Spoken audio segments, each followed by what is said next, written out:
आज हम आपके सामने आर्थिक गुलामी की बात करेंगे और आर्थिक आज़ादी व राजनीतिक आज़ादी में अंतर को आपको समझाने का प्रयास करेंगे। आर्थिक आज़ादी क्या है और राजनीतिक आज़ादी क्या है। आर्थिक गुलामी से छुटकारा ही आर्थिक आज़ादी है। हम आज 80% जनता आर्थिक आज़ादी, आर्थिक गुलामी में जी रहे हैं। हमें आर्थिक आज़ादी चाहिए। पहले हम आर्थिक आज़ादी और राजनीतिक आज़ादी के बीच अंतर को समझना पड़ेगा। राजनीतिक आज़ादी में हमें क्या मिला? एक वोट का देने का अधिकार हमें मिला। राजनीतिक आज़ादी में राजा हो या रंक, सबको एक वोट का अधिकार है। इसी वोट के द्वारा हम सरकार बनाते हैं और सरकार गिराते भी हैं। वोट इतनी शक्तिशाली है जिससे कि सरकार बनती भी है और सरकार गिरती भी है। तो राजनीतिक आज़ादी में हमें एक वोट का अधिकार है। हमें अपना सरकार चुनने और बनाने का अधिकार है।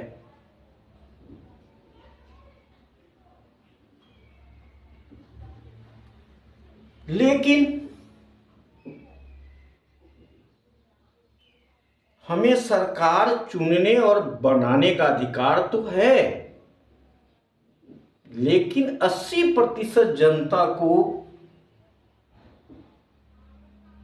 आर्थिक गुलामी के कारण चुनाव लड़ने का अधिकार नहीं है। क्योंकि चुनाव में धन बल का प्रयोग हो गया।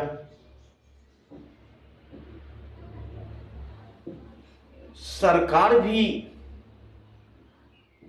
चुनाव आयोग भी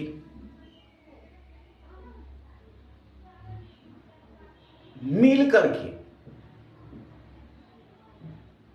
धन बल को प्रयोग को बढ़ावा दिया, धन बल के प्रयोग को बढ़ावा दिया,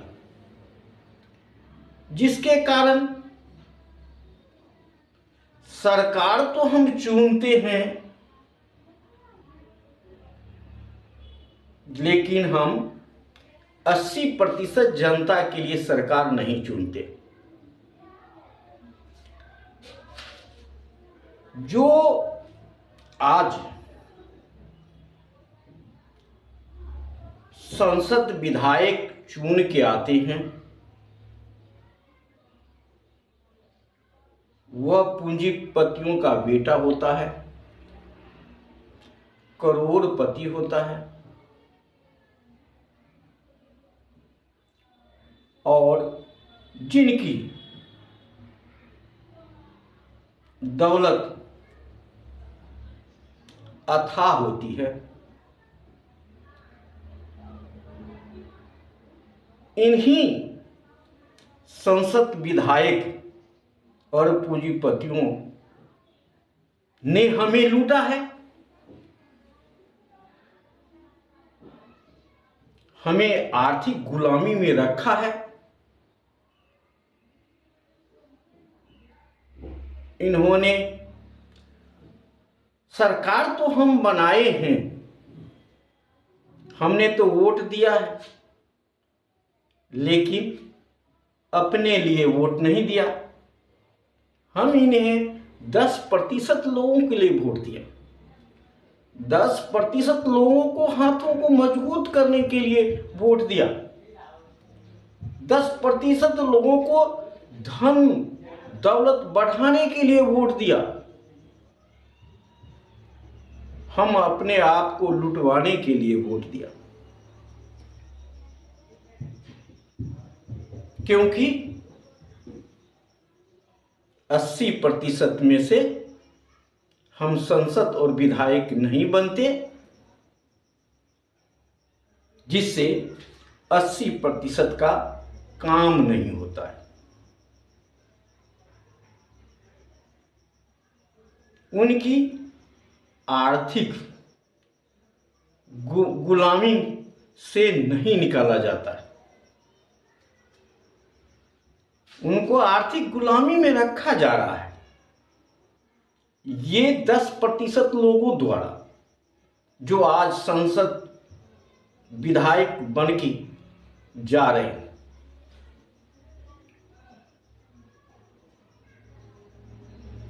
हमारा वोट लेने के वक्त काम की बात करते हैं, आपको कहते हैं कि आप देश के मालिक हैं, हम आपके नौकर हैं, हम आपके लिए काम करेंगे। जब हमारा ठप्पा लग जाता है तो हम उनका नौकर बन जाते हैं, वो हमारे मालिक बन जाते हैं।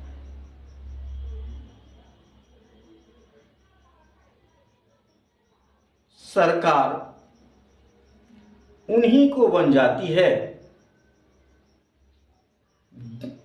जिन लोगों ने हमें आर्थिक गुलामी में रखा है।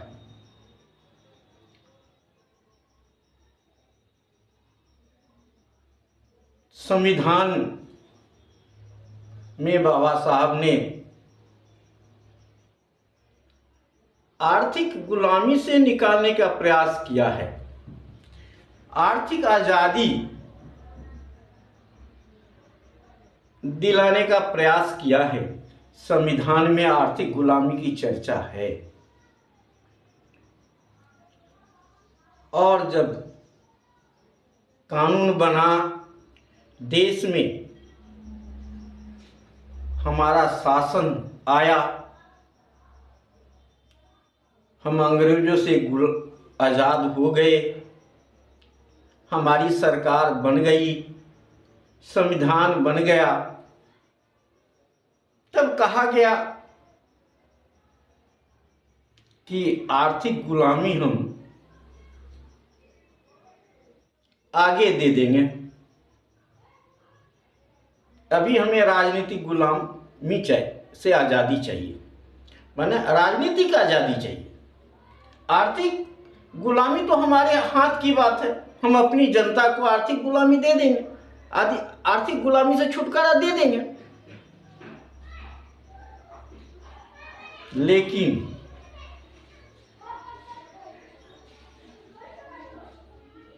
जब आर्थिक आज़ादी की बात बाबा साहब ने लागू करने के लिए कहे, तो उस समय कांग्रेस की सत्ता थी। आर्थिक गुलामी के लिए बाबा साहब ने आवाज उठाने का काम किया, कांग्रेस नहीं मानी। अंतोगत्ता बाबा साहब ने कांग्रेस से अलग होकर के एक राजनीतिक पार्टी का निर्माण किया, रिपब्लिकन पार्टी, जिसके द्वारा बाबा साहब ने आर्थिक आज़ादी की लड़ाई को धार दिया। आर्थिक आज़ादी के लिए उन्होंने संघर्ष किया और चुनाव भी लड़े, लेकिन उनकी सफलता नहीं मिली। लेकिन वो अपनी हिम्मत नहीं हारे, उस लड़ाई को जारी रखा। लेकिन असामयिक मृत्यु ने राजनीतिक प्रजातंत्र की गाड़ी को वहीं रोक दिया। बाबा साहब इस दुनिया से चले गए। बाद में माननीय काशीराम ने बाबा साहब को सपना अधूरा, काशीराम करेंगे पूरा, यह देश में नारा दिया और आर्थिक आजादी की लड़ाई को काशीराम ने लड़ने का काम किया। लेकिन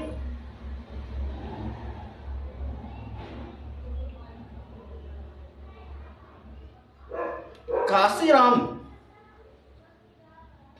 के जाने के बाद मायावती की सत्ता आई। मायावती ने मुख्यमंत्री की कुर्सी भी संभाली और राज्य को, जनता को आर्थिक आजादी मिलनी चाहिए थी मायावती के द्वारा। लेकिन पूंजीपतियों के दबाव में आकर मायावती ने आर्थिक आजादी की गाड़ी को मंद कर दिया, मतलब छोड़ दिया।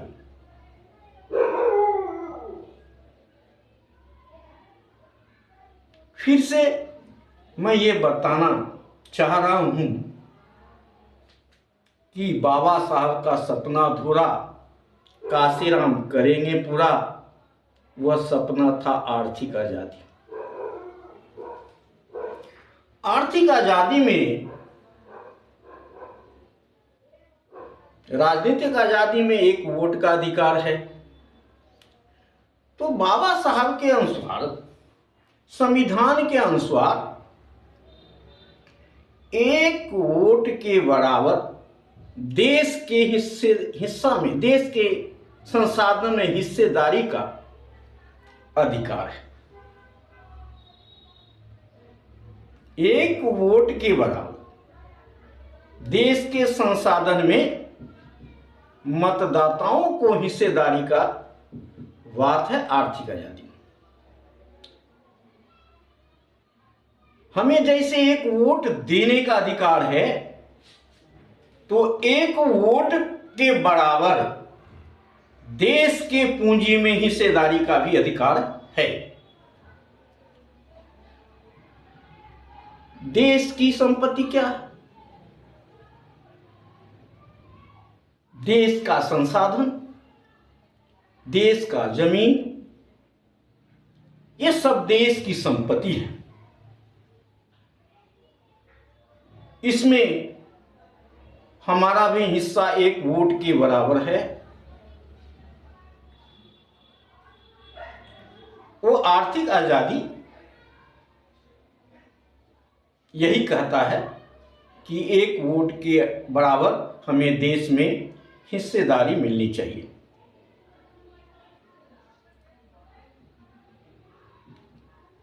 आर्थिक आजादी की बातें बाबा साहब ने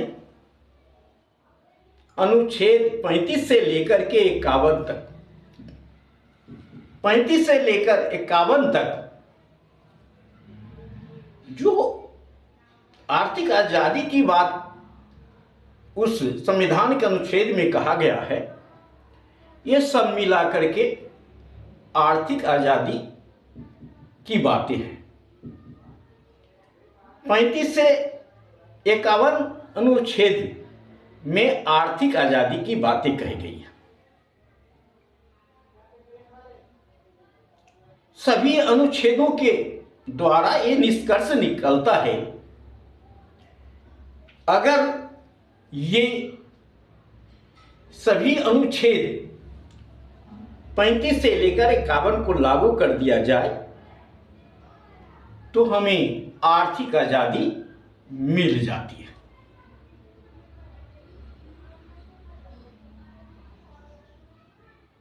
तो आर्थिक आजादी, उसमें हमें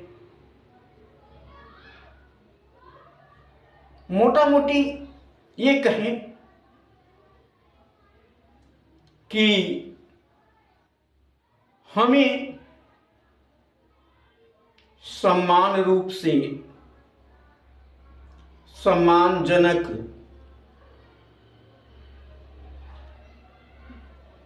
जीने का अधिकार है। समान रूप से सम्मानजनक जीने का अधिकार है।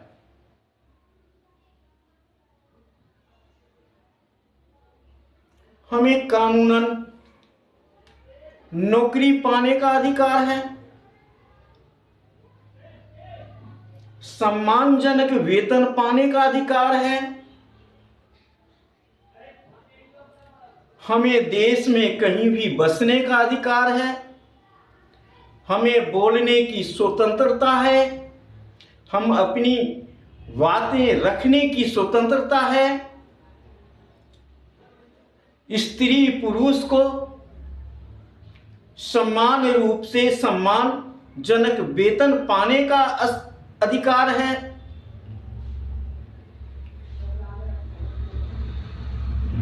और हम देश के किसी कोने में जाकर बस सकते हैं, रह सकते हैं, रोजी रोटी कमा सकते हैं।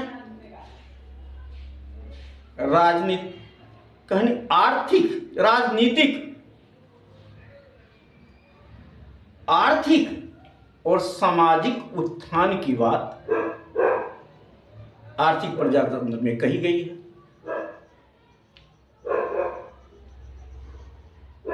आज हम तीनों रूप से गुलाम हैं।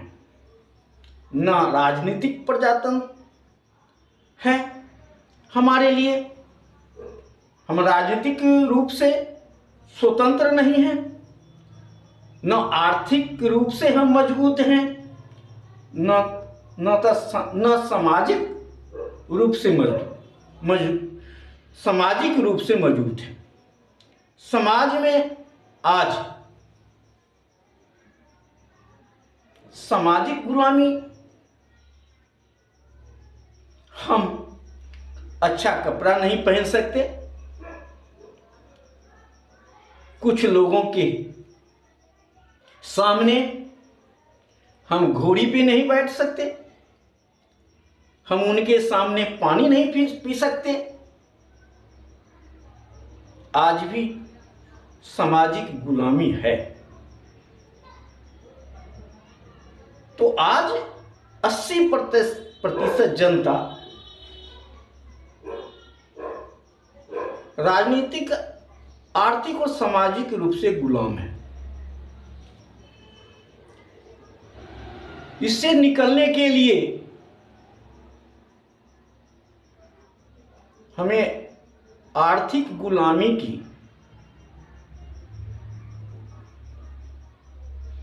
आर्थिक आजादी की लड़ाई लड़नी पड़ेगी, जो हम आर्थिक गुलाम हो चुके हैं।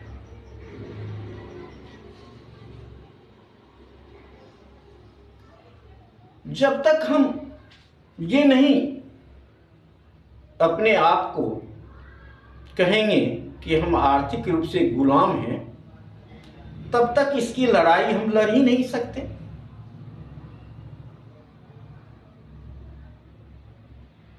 आज देश के युवा शांत है,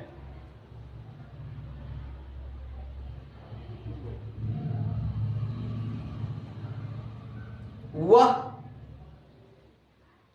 इस विचार से बहुत दूर हो गया है। आज टीवी, रेडियो में तरह तरह के व्यंजन परोसा जा रहा है, जिससे हमारे देश के युवा भ्रमित हो गया है। वह इस तरफ ध्यान नहीं दे रहा है। आज के चिंतक लोग भी युवाओं को अपने तरफ आकर्षित नहीं कर रहे हैं, अपनी बातों समझाने की कोशिश नहीं कर रहे हैं, क्योंकि वो भी संविधान को सही से जानकारी नहीं प्राप्त किया है। आज के युवा संविधान नहीं जानता, माता पिता भी संविधान नहीं जानते, और वो यही करते हैं, अपने बच्चे को कहते हैं पढ़ो बेटा पढ़ो, नौकरी मिलेगी, सरकारी नौकरी मिलेगी, पढ़ो सरकारी नौकरी मिलेगी। उनको पढ़ाने में जो भी संसाधन उनके पास है सब बिक जाता है, और बच्चे की नौकरी नहीं मिलती, और वो व्यक्ति और गरीब हो जाता है। नौकरी क्यों नहीं मिलती?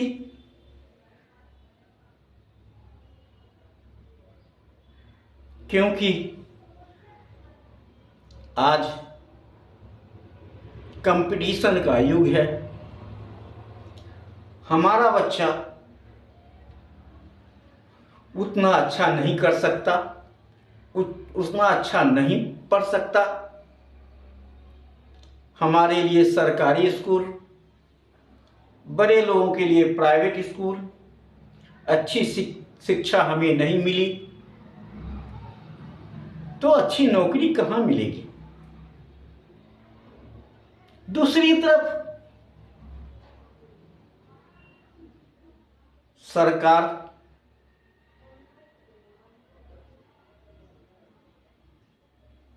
देश के संसाधन को बेच रही है, यह जानते हुए भी आज युवा शांत है कि आगे की भविष्य क्या होगा, आगे नौकरी कहाँ मिलेगी, हमारे घर बनाने के लिए जगह कहाँ मिलेगी, काम करने के लिए जगह कहाँ मिलेगी, सब बिक जाएगा। देश की संसाधन बिकेगी तो हम तो आज आर्थिक गुलामी में जी रहे हैं, उसके बाद राजनीतिक रूप से भी हम गुलाम, हमारा वोट का अधिकार भी छीन जाएगा। देश में आज भी राजशाही व्यवस्था बनी हुई है, कल भी बनी रहेगी। इसलिए मैं आपसे आगाह करता हूं कि आर्थिक प्रजातंत्र की लड़ाई लड़ने के लिए आप सब आगे आइए।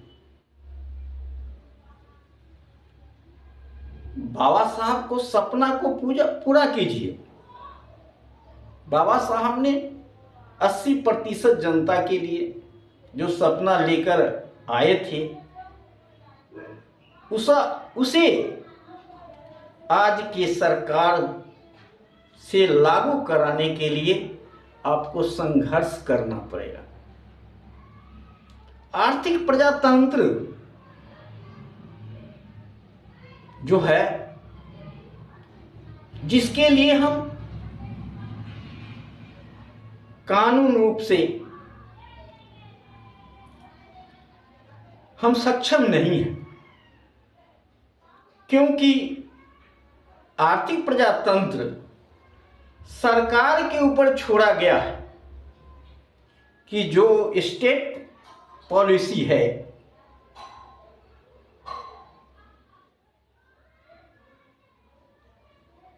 कि आर्थिक प्रजातंत्र स्टेट की सरकार देगी।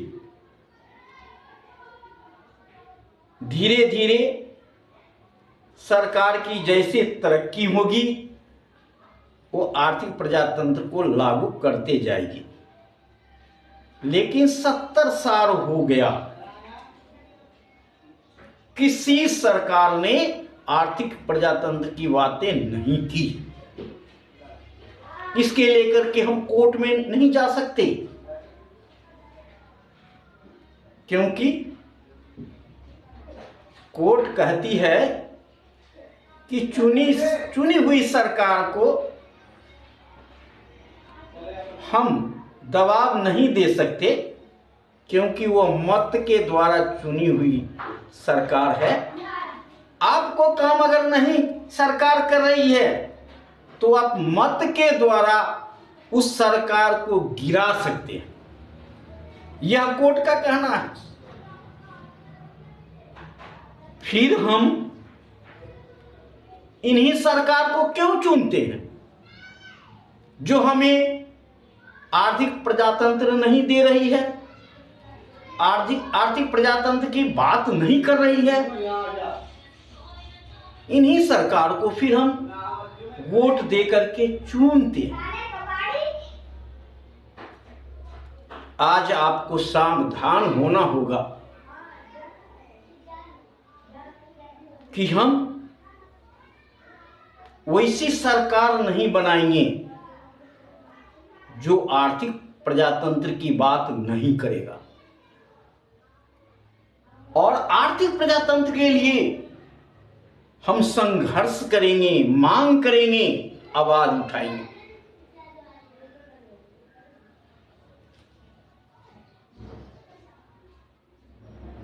बिना मांग, बिना आवाज, बिना संघर्ष से आपको आर्थिक प्रजातंत्र नहीं मिल सकता। जब देश गुलाम था तो आजादी पाने के लिए कितना कुर्बानियां देना पड़ा था। आर्थिक आजादी भी हमें बिना लड़ाई को नहीं मिलने वाला है। आज भी हमारे ऊपर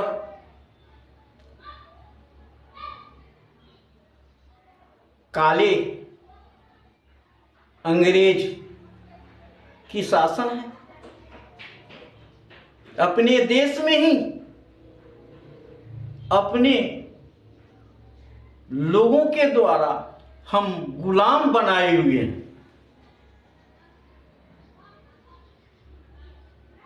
इस लड़ाई को लड़ने के लिए हम सबको मिलके आगे आना पड़ेगा।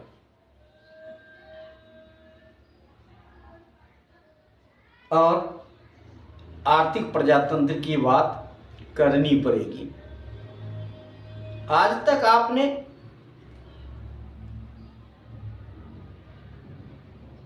धर्म, जाति, क्षेत्रवाद की राजनीति की। सरकार प्याज के नाम पे, महंगाई के नाम पे सरकार गिराने का काम किया। धर्म के नाम पे सरकार बनाने का काम किया। एक बार आप आर्थिक आजादी के नाम पे सरकार बनाने और गिराने का काम करें। 80% जनता जो आर्थिक गुलामी में जी रहा है उसको संगठित होने की जरूरत है। उसको समझना है कि आज अपने देश में ही हम गुलाम हैं। हमें गुलामी की जंजीर को तोड़ना है। आर्थिक गुलामी से निकलना है तो हमें आवाज बुलंद करनी पड़ेगी, अपनी मांग को बुलंद करनी पड़ेगी, अपनी संगठन बनानी पड़ेगी। अब जब देश की संसाधन को बेचा जा रहा है, हमारे हक को बेचा जा रहा है, हमारे हिस्से को बेचा जा रहा है और वह हिस्सा पूंजीपतियों को दिया जा रहा है, हम चुप बैठे हुए हैं। क्या करें, हम सोच रहे हैं। आज के चिंतक, विचारक, समाजसेवी, इन सब से मैं अनुरोध करता हूं कि सही दिशा में बढ़ने का प्रयास करें।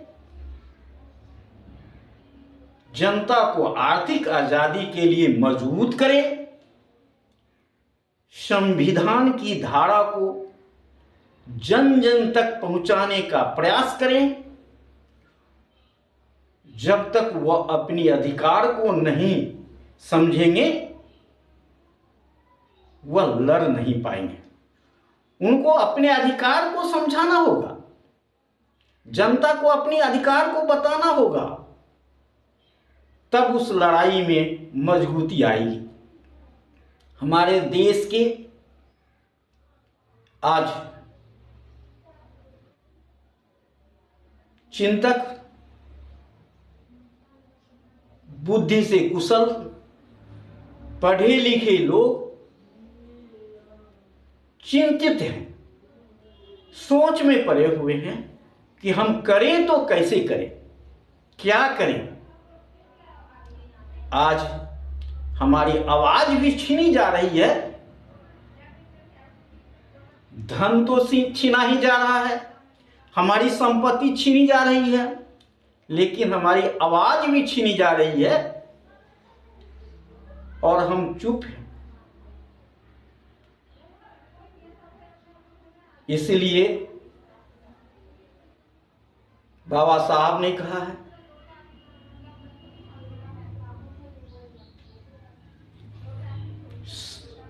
संगठित हो, संघर्ष करो,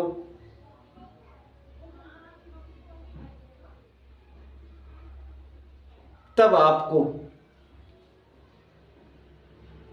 आर्थिक आजादी मिलेगी।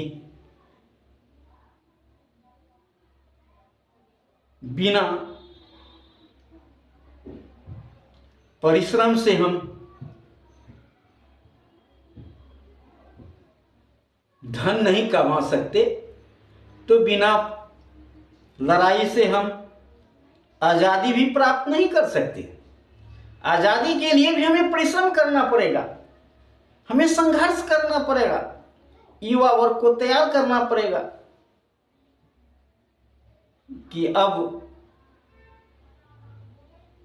देश में आपकी जरूरत है, युवा वर्ग को जरूरत है, संघर्ष करने की जरूरत है, अपनी आवाज को जन जन तक पहुंचाने की जरूरत है और आर्थिक आजादी की लड़ाई में सबको साथ देने की जरूरत है। हमें 10% लोगों से लड़ना होगा।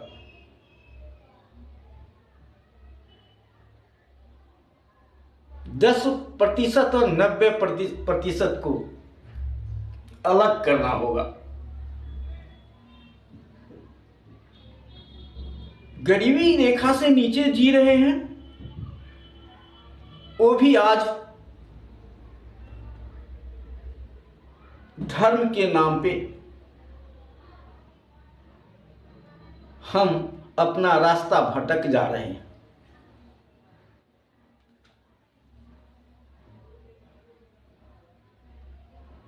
हम धर्म हमें रोजी रोटी नहीं दे सकता। धर्म हमें खाने की व्यवस्था नहीं दे सकता। धर्म तो वह है जिसकी इच्छा है वह धारण करे, जिसकी इच्छा है नहीं धारण करे। धर्म तो वही है। लेकिन आज गर्दन दबा करके धर्म को कबूल करने के लिए कहा जाता है। आज हिंदू मुस्लिम में देश उलझा हुआ है और हम धर्म के नाम पर बट करके हम आर्थिक गुलामी में नीचे जा रहे हैं। हमें अब अपने आप को सोचना चाहिए कि हम इन आर्थिक गुलामी से धर्म के बदौलत नहीं निकल सकते और वे हम लोगों को उलझा करके देश को, संपत्ति को अपने नाम करते जा रहे हैं। देश को, संसाधन को बेचते जा रहे हैं। वो अपने लड़के बच्चे को लिए ज़्यादा से ज़्यादा संसाधन इकट्ठा करते जा रहे हैं। हम अपने बच्चे के लिए एक मुर्गा मुर्गी भी नहीं बचा पाएंगे। ये तो सोचना पड़ेगा आपको कि हमें भी देश में आने वाले पीढ़ी को बचाने के लिए कुछ करना है और इस लड़ाई को लड़ना है। आगे हम आपको बताएंगे कि यह कैसे लड़ा जा सकता है। चुनाव सुधार जब तक नहीं होगा तब तक 80% जनता चुनाव कैसे लड़ सकती है, इस पर मैं अगले अंक में आप लोगों को बताऊंगा। आज तक इतना ही। धन्यवाद।